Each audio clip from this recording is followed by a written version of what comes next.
अवैध दारू विक्रीच्या भरोशावर मस्ती करणाऱ्यांची मस्ती उतरवू असा इशारा मुख्यमंत्री देवेंद्र फडणवीस यांनी दिला। भाजपचे उमेदवार हंसराज अहिर यांच्या प्रचारासाठी त्यांची गडचांदूर येथे सभा झाली। यावेळी त्यांनी काँग्रेसचे उमेदवार बाळू धानोरकर यांच्यावर हल्लाबोल केला।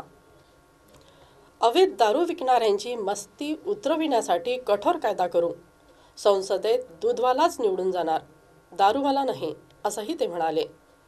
इथे दूधवाला चालेल, दारूवाला नाही असे सांगत मुख्यमंत्र्यांनी प्रतिस्पर्धी काँग्रेस उमेदवार बाळू धानोरकर यांना टोला लगावला। या भागात अवैध प्रकारे दारू विक्री करून जमविलेला पैसा आता निवडणुकीत खर्च केला जात आहे। अशावेळी कायद्याची पळवाट शोधून काढणाऱ्या अवैध दारू विक्री करणाऱ्यांविरुद्ध कठोर कायदा करू असेही मुख्यमंत्री म्हणाले। आता इथे लढाई कोणाची आहे?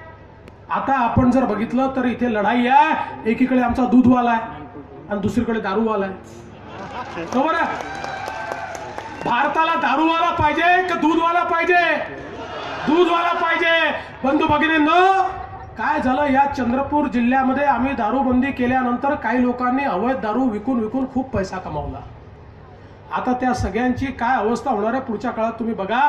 मला मध्यंतरी सगळे दारूबंदीचं काम करणारे भेटले होते, त्यांनी मला कायद्याचं प्रारूप दिलाय आणि अशा प्रकारे जे लोक अवैध दारूचा धंदा करतात, घर खराब करतात, आता त्यांच्यावर कडक कायदे देखील या ठिकाणी तयार होणार आहेत। पण बंधू भगिनींनो, काळजीचं कारण नाही आहे। या देशानं नेहमी दूधवाल्याचा साथ दिलाय, दारूवाल्याचा साथ दिलेला नाही आहे।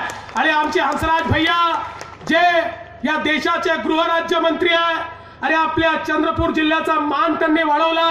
या चंद्रपूर जिल्ह्याचा एक सुपुत्र आज देशामध्ये गृहराज्यमंत्री बनलाय आणि तुमच्या आशीर्वादानं पुन्हा एकदा हंसराज भैया निवडून येणार आहेत।